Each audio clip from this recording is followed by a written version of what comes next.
¿Sí se ve la pantalla? Sí, sí se Sí, ve. sí.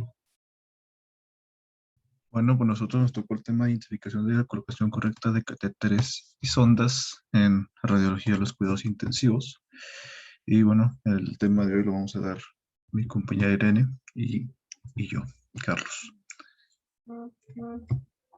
Bueno, los pacientes que en una unidad de cuidados intensivos son monitorizados frecuentemente mediante radiografía torácica efectuada con un dispositivo portátil, ya que pues muchos de estos pacientes tienden a tener algún problema o enfermedad, como se ven aquí, que es el síndrome de dificultad respiratoria, aspiraciones, atelectasias, derrames pleurales, neumonías. Y para entonces la radiografía torácica es para comprobar la colocación de los múltiples dispositivos que se usa para evaluar su estado cardiopulmonar.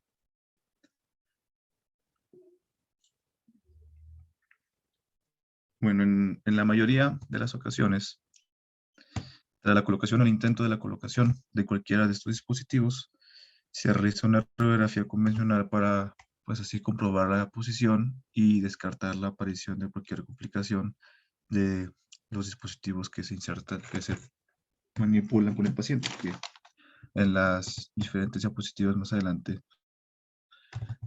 iremos viendo cuáles son las complicaciones. Bueno, dentro de aquí vamos a hablar sobre los tubos endotraqueales y cánulas de traqueostomía. Y bueno, una razón de utilización de estos tubos endotraqueales pues va a ser para la ventilación asistida principalmente, junto con el aislamiento de la tráquea para controlar la vía respiratoria, la prevención de la distensión gástrica, el establecimiento de una vía directa para la succión y la administración de medicamentos. Esas son las principales razones para usar un tubo endotraqueal. Después tenemos la colocación de cómo hacer una colocación correcta de un tubo endotraqueal. Y bueno, aquí en el cuadro lo ponen muy simplificado, que pues es la punta del tubo que debe quedar aproximadamente 3 a 5 centímetros por encima de la carina, que bueno, la carina pues es, por así decir, la bifurcación de los bronquios, de la tráquea. El manguito hinchado del tubo no debe distender la luz de la tráquea y su localización anormal la más habitual es en el bronquio principal derecho o en el bronquio lóbulo inferior derecho. Cuando la punta queda situada en el cuello, es posible la lesión de las cuerdas vocales.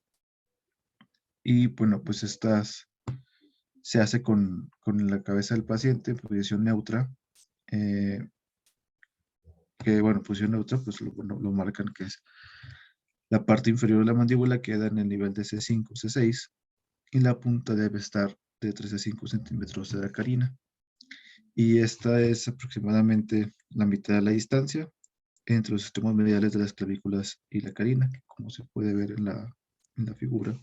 En la figura 1, bueno, la figura que tenemos aquí del lado derecho, los tubos suelen tener un calibre demasiado grande y muestran una banda con un marcador radio opaco, que es la que se va a encontrar en la flecha blanca continua, que se mira ahí arriba, sin orificios laterales, por supuesto. Y la punta suele presentar una angulación diagonal, que es la flecha negra de puntitos discontinua que está de este lado.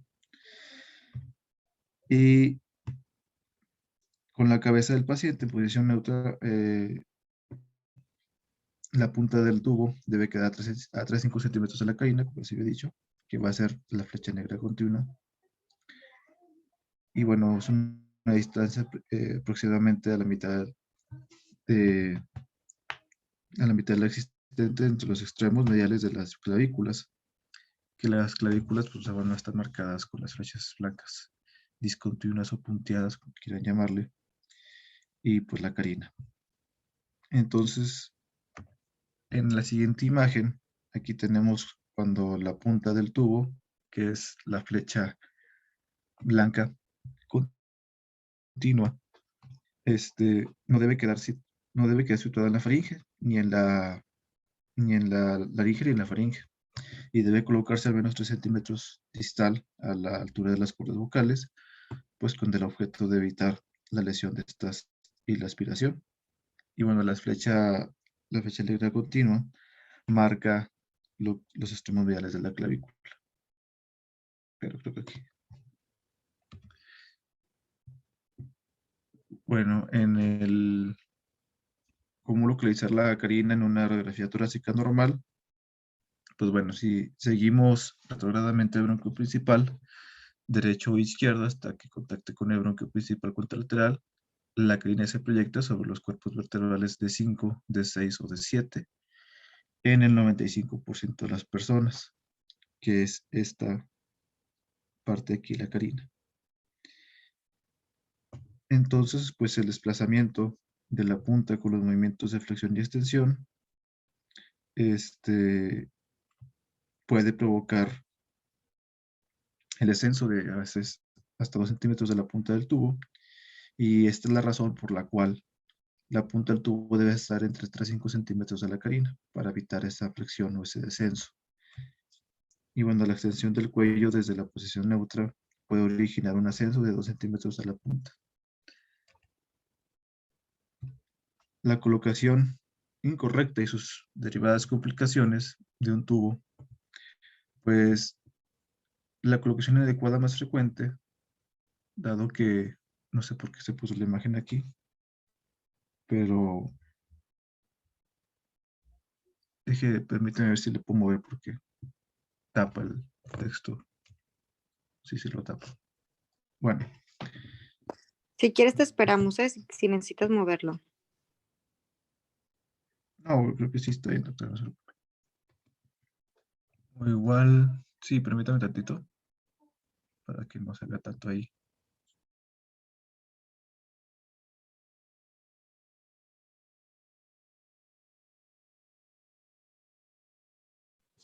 La próxima semana ya vamos a empezar con abdomen. La primera clase, la que vamos a ver, no sé si puedan el martes, este, la voy a dar yo.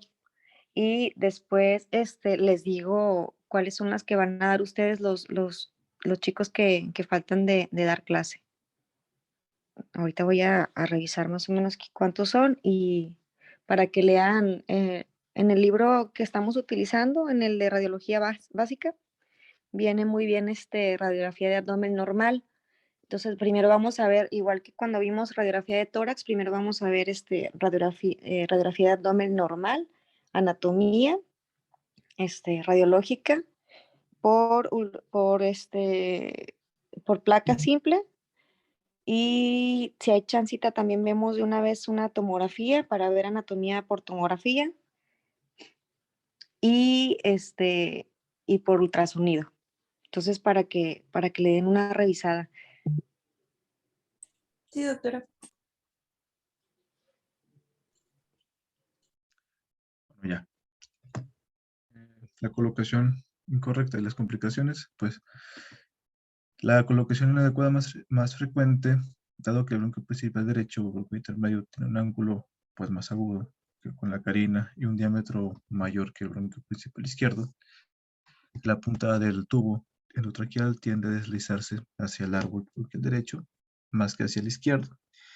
Y bueno, este deslizamiento da lugar a telectasias, especialmente en el lóbulo superior derecho, no alterado, y en el pulmón izquierdo, que ahora sí, como se observa en la imagen de la derecha, es esta la imagen de la telectasia del lóbulo superior derecho, donde la punta del tubo endotraqueal, ahorita quito la otra imagen porque se movió, donde la punta del tubo endotraqueal se extiende más allá de la carina hasta el bronco intermedio, que pues es esta flecha de aquí.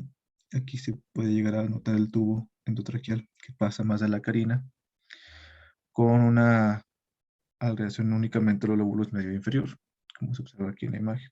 Y en la radiografía, el lóbulo superior derecho y todo el pulmón izquierdo muestran una opacificación debido a la telestasia, y la cesura menor está elevada, que es esta, la cesura menor. ¿Dónde está? Aquí está.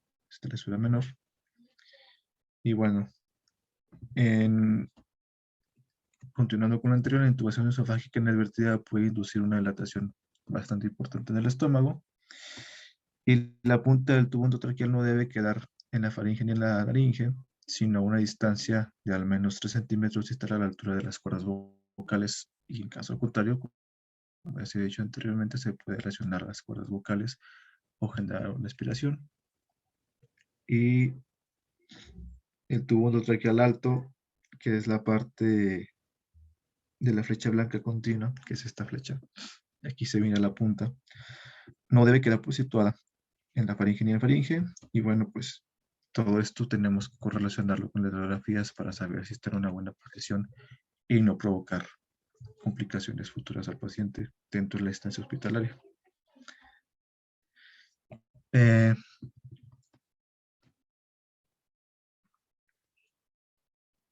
la cánula de traqueostomía, bueno, la razón para la utilización de la cánula en los pacientes con obstrucción de la vía respiratoria, y esto debe estar a la altura de la laringe o por encima de esta.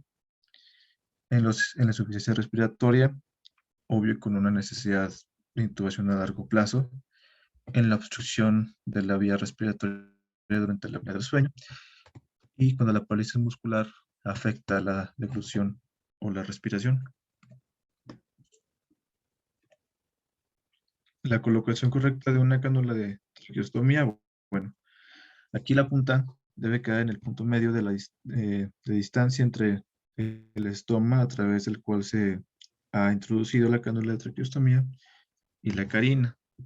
Generalmente corresponde a nivel de T3, que es en la imagen, la cánula de traqueostomía está en posición correcta, dado que pues la punta, que es esta, la punta, debe quedar localizada a mitad de la distancia entre el estroma y a través de la cual se introduce la sonda de traqueostomía, que es esta sonda de aquí,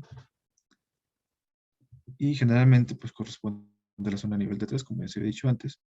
Y bueno, a diferencia de lo que ocurre en la punta del tubo endotraqueal, la colocación de la punta de una cánula de traqueostomía no está influida por los movimientos de flexión y extensión del cuello.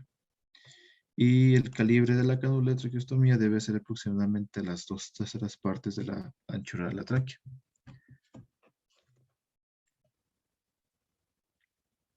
La colocación incorrecta y las complicaciones de una cánula de traqueostomía: inmediatamente después de la colocación hay que descartar los signos de la perforación traqueal inadvertida, y si la cánula de traqueostomía está equipada con un manguito, este debe hincharse hasta que alcance pues, un diámetro que ocupe la luz de la tráquea, pero sin distenderla. Y bueno, puede ocurrir la estenosis traqueal, que es la complicación a largo plazo más frecuente de la cánula de traqueostomía. Y seguimos con los catéteres intravasculares. La razón para utilizar un catéter venoso central es como acceso venoso para la infusión de medicamentos de quimioterapia y de agentes hiperosmolares que por obvias razones no se puede administrar por vía venosa periférica. La medición de la presión venosa central y el mantenimiento y monitorización del volumen sanguíneo intravascular. Bueno, la colocación correcta de los catéteres venosos centrales estos son pequeños y uniformemente opacos sin una banda de marcador. Entonces, por lo regular, se introducen a través de las venas subclavias o yugular interna, y las venas yugulares internas se unen a la vena subclavia para formar la vena brachiocefálica, que pues a su vez drenan en la cava superior, en la vena cava superior, y la unión entre las venas subclavias y las venas brachiocefálicas tiene lugar generalmente por detrás de los extremos mediales de la clavícula. Los catéteres venosos centrales deben alcanzar el extremo medial de la clavícula antes de descender y su punta debe quedar situada mediante el extremo anterior de la primera costilla. Y el catéter debe descender lateralmente la columna vertebral y su punta tiene que localizarse en la vena cava superior. Y en la imagen de la radiografía que tenemos aquí del lado derecho, tenemos una buena colocación en catéter venoso. Y en esto, los catéteres en la vena, como se pone aquí, no presentan una banda marcador y pues eso es la flecha continua blanca, que este es el catéter venoso central. Y la vena subclavia del extremo medial de la clavícula, y el catéter debe alcanzar el extremo medial de la clavícula antes de descender, que pues aquí vemos cómo alcanza la línea medial de la clavícula y logra descender totalmente. Y esto toca la parte derecha de la columna dorsal, la parte derecha de la columna dorsal, y su punta debe quedar localizada en la vena cava superior. Entonces, recordar que tiene que estar en la parte media de la clavícula y ahí descender. Si no está ahí, pues está totalmente mal colocado. Como, bueno, aquí vemos la colocación incorrecta de incorrecta de las complicaciones del catéter venoso central. Estos, como ya se ha dicho, pueden estar mal colocados, que ocurre con mayor frecuencia en los introducidos a través de las venas subclavias, y los catéteres venosos centrales están mal colocados con mayor frecuencia con sus puntas en la aurícula derecha o en la vena yugular interna. Y bueno, antes de pasar a la imagen, es posible que, bueno, aparezcan un neumotórax en hasta el 5% de los pacientes en los que se ha colocado el catéter. Y esta complicación es más común cuando se utiliza la vía subclavia que cuando se usa la vía yugular interna. En ocasiones el catéter pues, puede perforar la vena y salir del vaso. Y bueno, siempre hay que buscar los acomodamientos agudos en el catéter. A veces el catéter pues, puede introducirse de manera inadvertida en la arteria subclavia más que en la vena subclavia. Y bueno, aquí hay que sospechar la colocación arterial si el flujo sanguíneo es pulsátil y el trayecto del catéter es paralelo al callado aórtico. O bien el catéter no desciende hasta la parte derecha de la columna vertebral. Y bueno, volviendo ahora sí, en esta primera biografía tenemos una localización anómala, una colocación mala en la vena yugular interna, donde pues los catéteres venosos centrales, especialmente los introducidos en la vía subclavia, que es la flecha de aquí, si se ve mi ratón, a menudo están mal colocados, y lo más habitual es que esta disposición incorrecta se debe a que la punta quede situada en la aurícula derecha o en la vena yugular interna. Y aquí está la vena acá en la posición de aquí de esta flecha. Y en la siguiente imagen, en la siguiente radiografía, y es aquí donde pueden aparecer, como queda la aurícula, pueden aparecer arritmias cardíacas y puede dar lugar a lecturas incorrectas de la presión central. Y en la siguiente radiografía es una colocación de un catéter venoso central en la arteria. Y pues bueno, en estos, como ya se había dicho antes, pues se van a veces más ir a la arteria subclavia que a la vena subclavia. Y en este caso, pues el catéter no alcanza el extremo medial de la clavícula, que es como, bueno, se alcanza a ver aquí, que no está totalmente en la parte medial de la clavícula, antes de descender, y su punta, que la punta es esta donde está este circulito, queda orientada sobre la columna vertebral en dirección de alojamiento respecto a la vena cava superior, que esta es la disposición de la vena cava superior.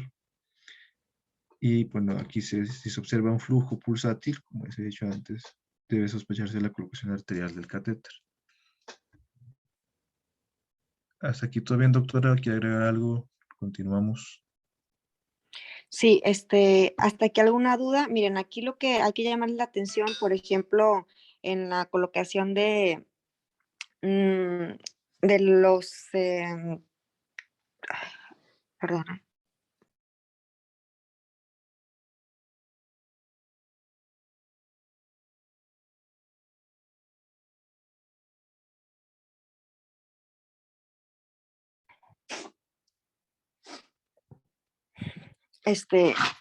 disculpen, es que ando bien engripada.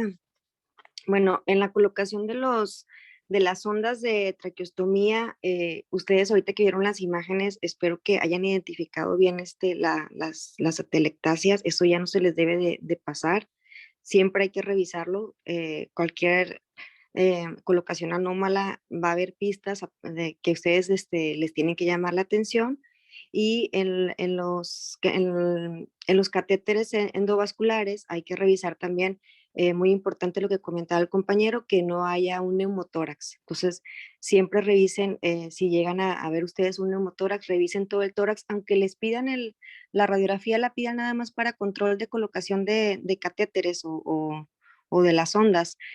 Ustedes tienen que revisar todo lo que se vea en la placa, o sea, tienen que revisar todo el pulmón y hay que valorar cualquier hallazgo que ustedes encuentren ahí. Yo creo que ahorita que pasaste las imágenes, va muy bien la clase, me gusta que estés explicando todo muy bien. Creo que ustedes ya vieron las imágenes y ya se ubicaron sobre todo en la anatomía, dónde está la vena cava superior y todo eso. Ustedes saben, bueno, ¿alguien de ustedes me puede decir cómo se conforma la vena cava superior o qué es lo que la forma? ¿Cuáles son las estructuras venosas que la forman?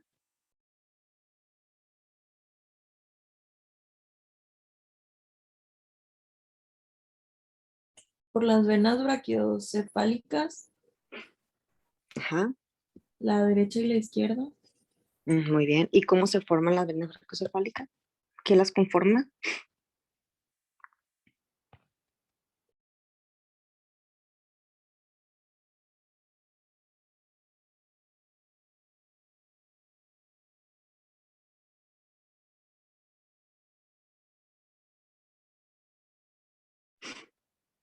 Muy bien. Miren, van a hacer un dibujito a mano eh, del tronco aórtico, del arco aórtico y los vasos supraórticos.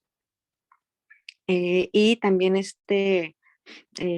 la vena cava superior, cómo se conforma, porque se conforma también un dibujito de la aurícula derecha y la vena cava superior y nada más que la conforma, nada más, hasta ahí. No se vayan a hacer a cráneo, nada más hasta ahí. Y esto nada más es para que cuando ustedes vean la imagen, anatómicamente se ubiquen, ¿verdad? Se ubiquen hacia dónde se va la punta del catéter, entonces ya ustedes se van a ubicar en dónde puede estar, ¿verdad?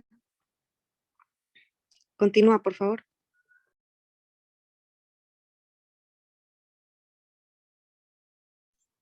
Bueno, doctora. ¿Sí quedó clara la tarea? Sí, doctora. Sí, ok, Sí. Sí, doctora. ok. Bueno,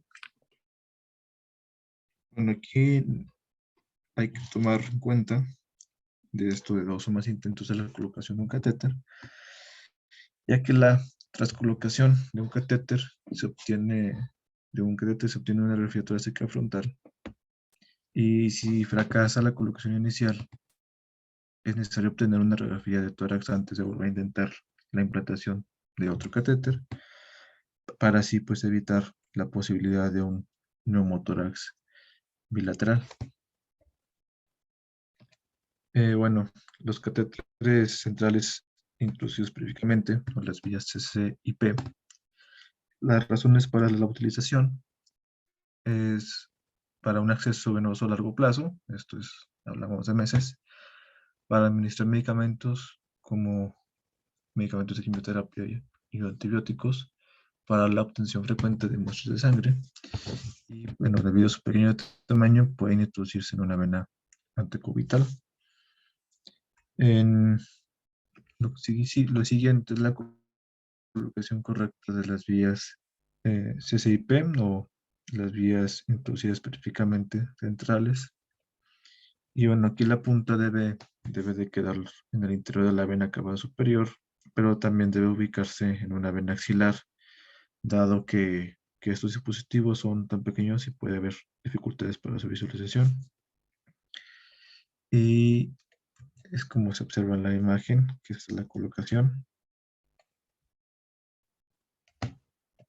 En la colocación incorrecta y las complicaciones de la vía central y periférica, tenemos que las puntas pueden presentar una colocación anómala con el paso del tiempo y puede producirse una trombosis del catéter debido a que al pequeño tamaño de la luz del catéter.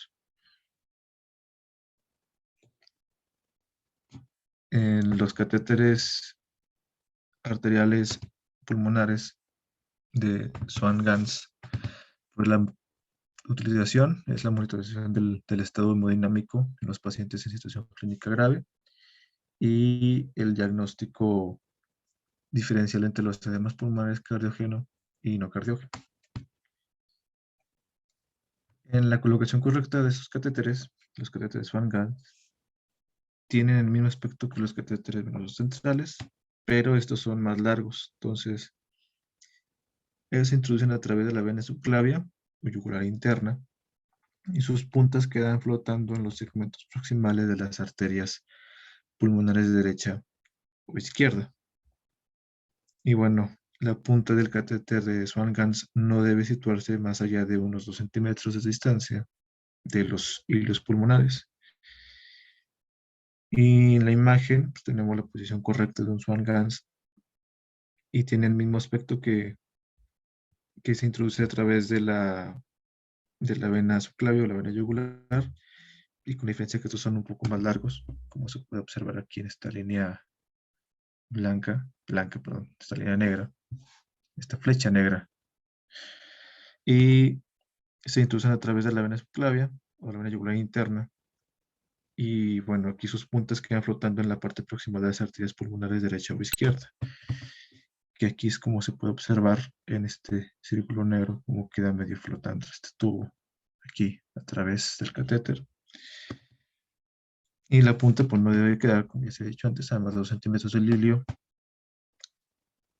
Y el globo del catéter pues se hincha temporalmente solo cuando se obtienen mediciones de la presión y pues ya después de hacer esto pues se debe de quitar esa presión dentro del globo. La colocación incorrecta y las complicaciones de los catéteres de Swan-Ganz, pues las complicaciones graves son infrecuentes, para tenerlo un poco en cuenta que van a ser un poco eh, infrecuentes. Y la complicación significativa más habitual es el infarto pulmonar secundario a la oclusión de una arteria pulmonar por este catéter. Y los catéteres situados periféricamente pueden producir una perforación localizada y limitada, dando un pseudoaneurisma, o bien secundario a émbolos originados en el propio catéter. Hay que comprobar que la punta del catéter no se localiza en una rama distal de una arteria pulmonar, ya que esta se va a hacer posible identificando se observa una zona de consolidación o una masa que se forma en la zona de la punta del catéter en un paciente en una situación clínica grave. Y bueno, en la imagen podemos ver un catéter de Swan-Ganz con la punta demasiado a la periferia. Y pues bueno, aquí en este está dirigido hacia la arteria pulmonar derecha, que va a ser esta flecha negra continua. Aquí está dirigida hacia la arteria pulmonar derecha. Y la punta pues debe quedar a menos 2 centímetros de la sombra iliar, que es esta siguiente flecha. Y vemos que pues totalmente sobrepasa estos 2 centímetros. Y en la punta el catéter pues que ha quedado situado en una rama periférica de la arteria pulmonar descendente derecha, lo que incrementa el riesgo de complicaciones como el infarto o el pseudoaneurisma, que vemos que es hasta aquí que llega la punta.